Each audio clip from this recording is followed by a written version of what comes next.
Hi అండి, welcome back to వసంత విశేషాలు. నా డైలీ రొటీన్ ఎలా ఉందో మీరు చూసేయండి. నేను మార్నింగ్ లేవగానే బ్రష్ చేసుకునే అలవాటు అండి. బ్రష్ చేసుకున్న తర్వాత సాంబ్రాణి వెలిగించేసుకుని హాల్లో పెట్టేస్తాను. అన్ని గదుల్లోకి వెళ్ళిపోతుందన్నమాట.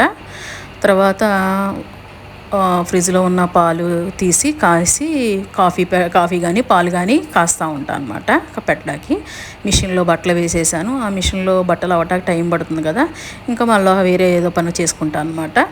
పాలు మరిగిపోయినాయి, కాఫీ కలిపేశాను. కాఫీ కూడా తాగిన తర్వాత బ్రేక్ఫాస్ట్కి కొద్దిగా టైం మిగులుతుంది కదా, ఆ టైంలో ఫ్రిడ్జ్లో ఉన్న పిండికి ఉప్పు కలిపేసేసి, మా మిక్సీ పాడైపోయిందండి, అందుకే రాత్రి టమాటా పచ్చడి పట్టింది తెప్పించేశాను. ఆ టమాటా పచ్చడి ఉంటే ఎగ్ దోశలు అయితేనే బాగుంటుందండి దాంట్లోకి, అందుకే ఇవాళ ఎగ్ దోశలు వేసేసాను. టమాటా పచ్చడి కాంబినేషన్తో ఎగ్ దోశలు చాలా బాగుంటాయి.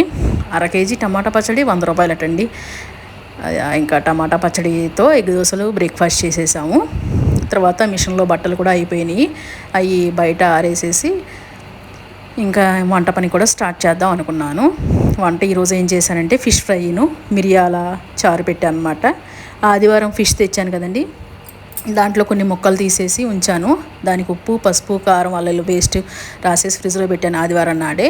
వాటిని మటుకి ఇంకా టైం అయిపోతుంది, ఇంకా చాలా రోజులు అయిపోయింది కదా అని చెప్పి ఫిష్ ఫ్రై చేసేసాను. మిరియాలు వేసి టమాటా రసం చేశాను. వైట్ రైస్ అండి. ఈ ఎక్కువ నాన్ వెజ్ తెచ్చుకుంటే అవి వండేదాకానేమో ఏమనిపిస్తుంది అంటే అమ్మో పాడైపోతాయి అన్న మనసులో అనిపించి ఈ వీక్ అంతా ఈ నాన్ వెజ్ అయిపోయినదండి. ఈ రోజుతో ఈ నాన్ వెజ్ కర్రీస్ అయిపోయినాయి. ఈరోజు నా కర్రీస్ ఏంటంటే ఫిష్ ఫ్రై, వైట్ రైస్, మిరియాల చారండి. ఇంతకీ మీ పనులు అయిపోయినాయా? హస్బెండ్ని, పిల్లల్ని ఆఫీసులకి, కాలేజెస్కి, స్కూల్స్కి పంపించేశారా? మా పిల్లలైతే కాలేజీకి వెళ్ళిపోయారండి. నేను ఇంకా ఈ వీడియో అంతా తీసుకుని ఎడిటింగ్ చేసుకుని అప్లోడ్ చేశాను. ఇంతకీ మీరేం వంటలు చేశారో కామెంట్ చేయండి. హౌస్ వైఫ్ అంటే ఎన్ని పనులు ఉంటాయో మీకు అందరికీ తెలియదే ఉంది. వీడియో నచ్చితే లైక్ చేయండి, సబ్స్క్రైబ్ చేయండి. Thank you.